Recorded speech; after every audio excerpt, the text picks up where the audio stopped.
গরু মানুষের সবচেয়ে পুরনো সঙ্গীদের একটি। কৃষি, খাদ্য, অর্থনীতি, মানব সভ্যতার প্রতিটি স্তরে যার অবদান অপরিসীম। পৃথিবীর প্রায় প্রতিটি দেশেই গরু দেখা যায়।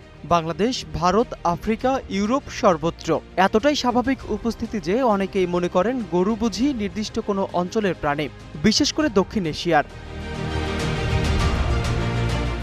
কিন্তু ইতিহাস বলছে একেবারেই ভিন্ন গল্প। হাজার হাজার বছর আগে আধুনিক গরুর পূর্বপুরুষ ছিল এক ভয়ঙ্কর শক্তিশালী বন্যপ্রাণী অরক্স। এই অরক্স ছিল আকারে অনেক বড় আর বিস্তৃত ছিল ইউরোপ, এশিয়া এবং উত্তর আফ্রিকার বিশাল অঞ্চলে। অর্থাৎ এটি কোনো একক অঞ্চলের প্রাণী ছিল না, বরং পুরো প্রাচীন বিশ্বের এক বিস্তৃত বাসিন্দা। কিন্তু মানুষের অতিরিক্ত শিকার এবং পরিবেশগত পরিবর্তনের ফলে ১৭০০ শতকের মধ্যেই এই প্রজাতি পৃথিবী থেকে হারিয়ে যায়। তবে তারও বহু আগে, প্রায় ১০,০০০ বছর আগে মানব ইতিহাসে ঘটে এক বিপ্লব। মধ্যপ্রাচ্যের ফার্টাইল ক্রিসেন্ট অঞ্চলে মানুষ প্রথমবারের মতো এই বন্য অরক্সকে গৃহপালিত প্রাণীতে রূপ দিতে শুরু করে। এখান থেকেই জন্ম নেয় আধুনিক গরুর একটি বড় ধারা, বস টরাস, যাকে আমরা ইউরোপীয় বা টরিন গরু হিসাবে চিনি।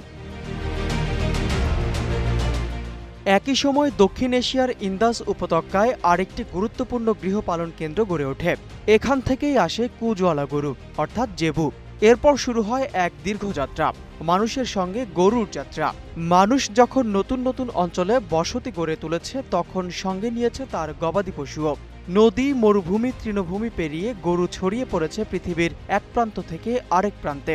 বিশেষ করে নাইল উপত্যকা ধরে মধ্যপ্রাচ্য থেকে আফ্রিকার দিকে বিস্তার ছিল এই যাত্রার একটি গুরুত্বপূর্ণ অধ্যায়। পূর্ব আফ্রিকার বিস্তীর্ণ তৃণভূমিতে মাসাই এবং কারাংমজং গোষ্ঠীর জীবনে গরু হয়ে ওঠে কেন্দ্রবিন্দু। তাদের কাছে গরু শুধু খাদ্য নয়, এটি সম্পদ, সামাজিক মর্যাদা এবং সংস্কৃতির প্রতীক।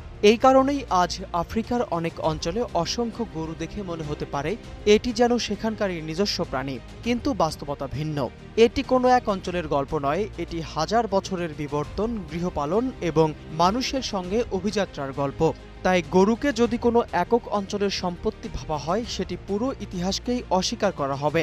কারণ গরু আসলে একক কোনো দেশের নয়, এটি মানব সভ্যতার এক যৌথ উত্তরাধিকার, যার শিকড় বহু অঞ্চলে আর বিস্তার পুরো পৃথিবী জুড়ে। নূর ইসলাম, নিউজ ডেস্ক, গ্লোবাল টেলিভিশন।